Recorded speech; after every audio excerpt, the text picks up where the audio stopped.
the biggest thing about a Hackamore, the reason they always start in the Hackamore, is the Hackamore pulls indirect on their face. In other words, when you pull a Hackamore, it pulls on the outside of their face. Mm-hmm. Okay, snaffle, direct, pulls direct on the right. If you go right, pulls on the right side of the mouth. Hackamore pulls on the left side of the face, go right. Huh.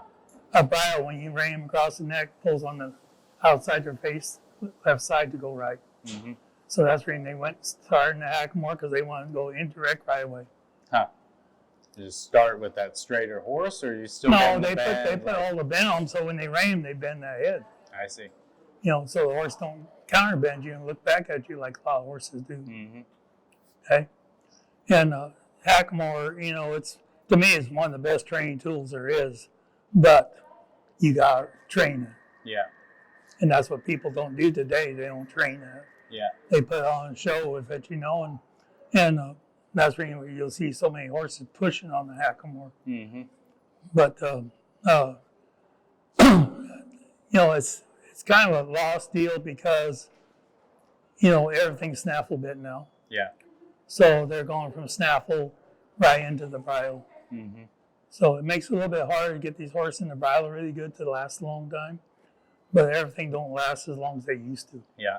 So. Do you think that there could be a place for that? Like if people rode them in a Hackamore earlier on and then go to the snaffle, like it would give them maybe a little more advancement? Yeah, and, you know, and there's some guys that do. Yeah. Crawford does. Crawford rides in the Hackamore a lot, you know. And but there are guys that ride a lot in the Hackamore. But, you know, there's not many as there used to be, you know. Yeah, yeah. Because they ride with the... Like, where would you even start if you were you know, the way I started one in the Hackamore, I started like they did in the old days, you know. I started with a bigger Hackamore. Uh-huh.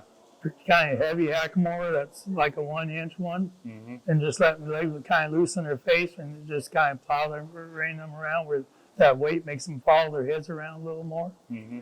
And then I just start working my way down.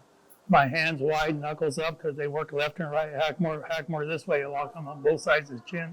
Mm-hmm. So you want to ride knuckles up and you use your hand, you know, cross. And so I go from the 1-inch down to the 3/4 to 5/8. And as I go down, I start. And the biggest thing they did wrong, and they did some out here today too, when they use a Hackamore, instead of going out here like this on them horses that they don't ride much in the Hackamore, they try to come right here like this, and that Hackamore locks their chin. They stick that nose out, and they bring the outside rein, and their head's going the wrong way. Yeah. You got to widen it, you know. I had a couple people I helped up there at Hackamore Classic, and one showed his first horses, and they both kind of ran off of him in the Hackamore. He ran and said, what should I do? I said, well, you should have rolled him in the first place. So I said, get your hands wide and come out here and pull that horse's nose, and he'll come. Mm-hmm. And he made the finals and was pretty high up in the final. You know, so a lot of times it's hand placement on the Hackamore, because we went at least a 45, so it hits one side of the chin when you pull. Never want to have it hit both till they get broker. So you're going to start that pull out and then come out. Yep, when their head comes around, you can come right.